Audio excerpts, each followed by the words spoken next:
Bonjour ou bonsoir selon l'heure et l'endroit du monde où vous vous trouvez et à laquelle vous recevez ces messages. Je me présente, je suis Sergène Uriel-Oga en pleine conversion au judaïsme et c'est un plaisir pour moi de partager avec vous les enseignements que je reçois. Donc pour revenir sur la vidéo précédente, mais bien avant de progresser et d'aller plus loin, je tiens à vous informer pour les gens qui aiment lire que nous sommes en train d'étudier un ouvrage qui s'appelle L'amant d'Israël de Rabbi Abraham Herschel. Et pour conclure sur le Hé divin qui se trouve dans le nom de Naomi, le tout est fait, l'uniforme n'existe pas dans ce monde. Toute une composition, toute une aspiration, une jonction et une réunion de particularités semblables et différentes. Et le tout uniforme, un, indivisible, n'existe pas.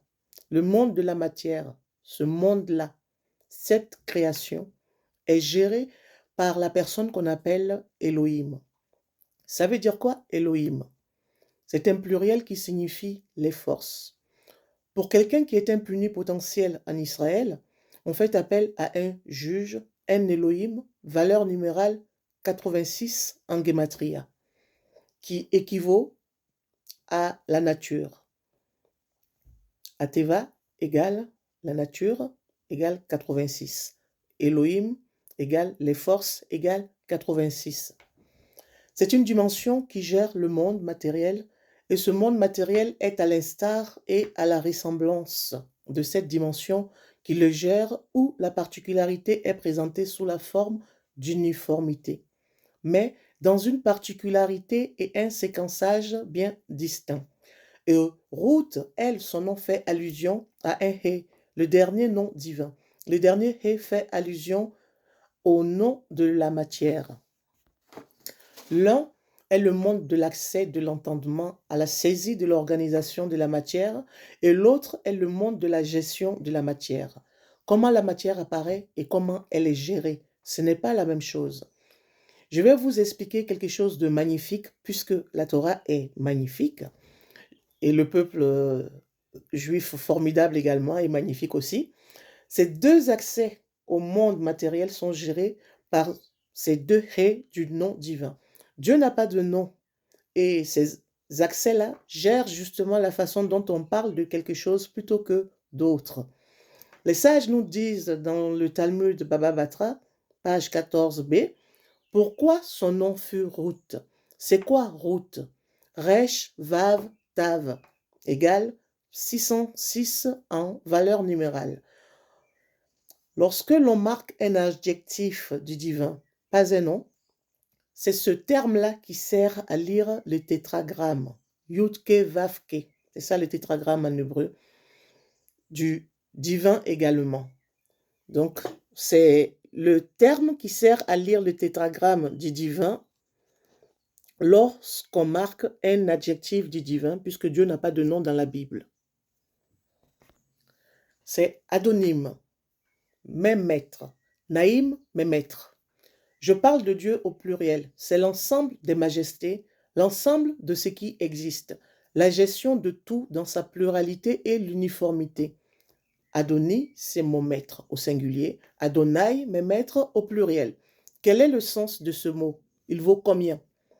Aleph, Dalet, Noun, Yud égale 606. Le nom qu'on a donné à Ruth, ces lettres qui permettent de prononcer le nom divin, c'est phonétique. Quand je dis Adonai, c'est Adonai. Les lettres de remplissage équivalent à Ruth. Ça veut dire quoi? Que Ruth, c'est le chemin qui va au Dieu, c'est le chemin qui va à Dieu. Ruth était une femme qui n'avait aucun intérêt à entrer dans le judaïsme, aucun intérêt. Elle est la fille du roi de Moab, donc elle a un royaume. Elle était richissime chez son père, elle était une princesse, elle était respectée. Elle vient comme une mendiante qui n'a pas de quoi manger et elle va s'unir avec un homme qui peut être son grand-père et qui meurt le lendemain du mariage, à 80 ans, puisque Boaz était âgé quand même. Et c'est Boaz donc, avec la force, grand maître. C'était un surnom qu'on lui avait donné, ce n'était pas son nom. Boaz signifie en lui est la force et la puissance. Et comment a-t-il acquis cette puissance? Lorsque Ruth est allée se coucher aux pieds de Boaz pour lui dire qu'elle veut l'épouser, il s'est mis dans un état indicible. Une femme à ses pieds, la promiscuité, ce que les gens peuvent dire et tout ce qui peut être répercuté autour est le désir qui dérange. Donc, elle le bénit. Et lui, en retour, la bénit également et lui donne de quoi donner à sa belle-mère à manger. Et il crée une alliance avec elle et lui dit, demain, je m'occuperai de l'affaire. Il monte au tribunal et il appelle celui qui était le plus proche, qui refuse radicalement et catégoriquement. Boaz la prend et il se marie avec la Moabite qui hérite de sa maison et le lendemain il meurt. Il meurt donc après la nuit de noces. Il a bien fait le mariage, il a eu les célébrations, il a bien bu, bien mangé, il a connu sa femme, il l'a même mis enceinte et le matin, il était parti, paix à son âme.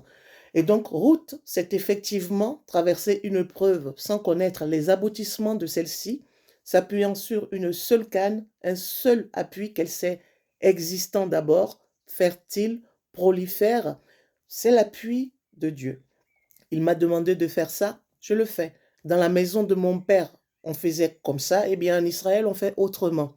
Elle dit à sa belle-mère d'ailleurs, quand celle-ci lui dit qu'elle ne peut pas l'amener avec elle en Israël, puisqu'elle a perdu son mari et ses enfants, elle est tombée dans la pauvreté et la misère totale, elle décide donc de retourner chez elle.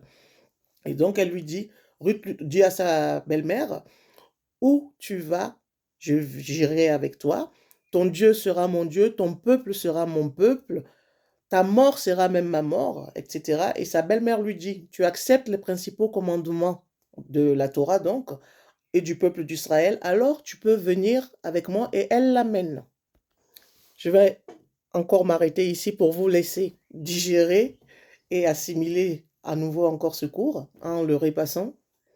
Et nous allons poursuivre dans une prochaine vidéo. Je vous remercie donc pour votre écoute et pour votre attention et à très bientôt.